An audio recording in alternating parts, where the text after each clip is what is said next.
Alright, listen. I want you to write in the comments what your favorite superhero movie is. Now, I bet none of you said Batman Begins, unless you knew what I was doing and outsmarted me. Batman holds a special place in my heart. When I was a kid, I didn't really read the comics, and I didn't know many of the stories. I just knew the movies. And the movies didn't do it for me, until I saw this. It's fine. It's fine. Now just take it and go. I said you would.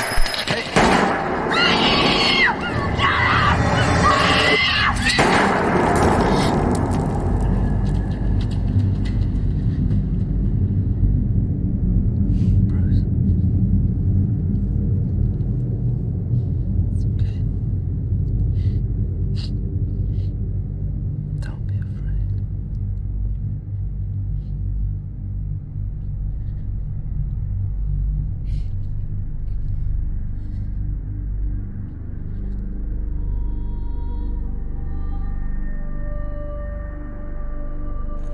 From that moment, I knew that I would love this movie.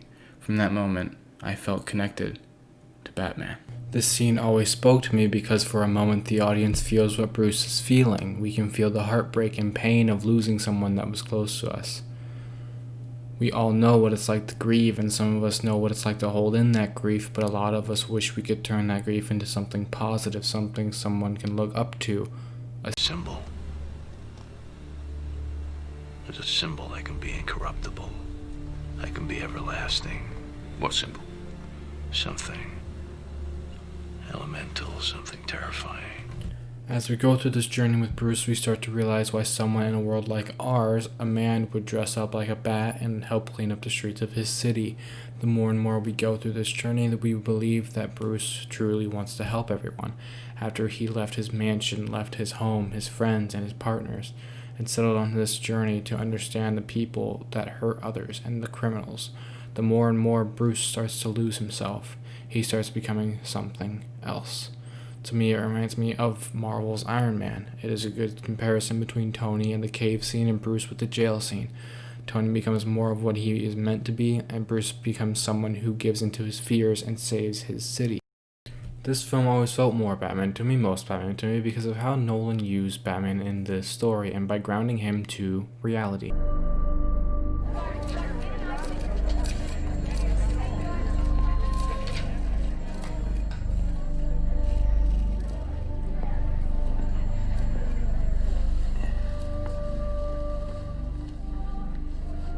Is this your father's? It's okay. Straight after Bruce loses two of the people he cared for the most, he gains someone else, Jim Gordon.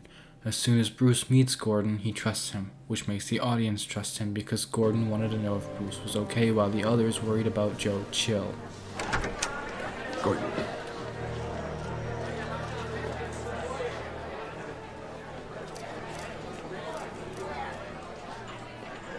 Hey. Good news. We got him, son.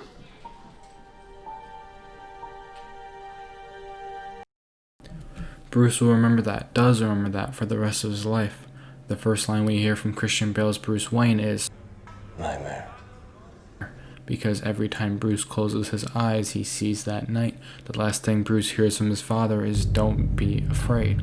But Bruce is afraid. He's scared and he doesn't know what to do, even as an adult.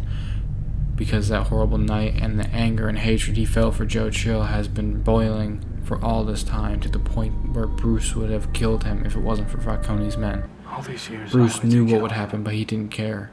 He wanted Now I can't. revenge. All of Bruce's hate and anger go into the water along with Joe Chill's gun, and a new man comes from that, as well as when his jacket and leather wallet go into the fire. Bruce has moved past his own pain and started thinking about others and how they are suffering. He never wants what happened to him happen to anyone else, so he does what he thinks is right. This film is as much a Bruce Wayne film as it is a Batman film, and it is perfect. It was important to us that the audience be really invested in Bruce Wayne and not just marking time anytime he was on screen until he would put on the cape and the cowl. Nolan and his team made this movie to define Bruce and to tell his story and why someone would devote their life to do something like this. Hell, he doesn't even put the cowl on until an hour into the movie. This is good because it lets us connect with Bruce and his reasoning behind being Batman. Hey, so I'm trying something new and splitting this video into 2 videos. Asking you to watch a 20-minute video was a lot, so I thought I would split it up. In the next video, we'll be talking more about the behind the scenes and what makes this movie my favorite.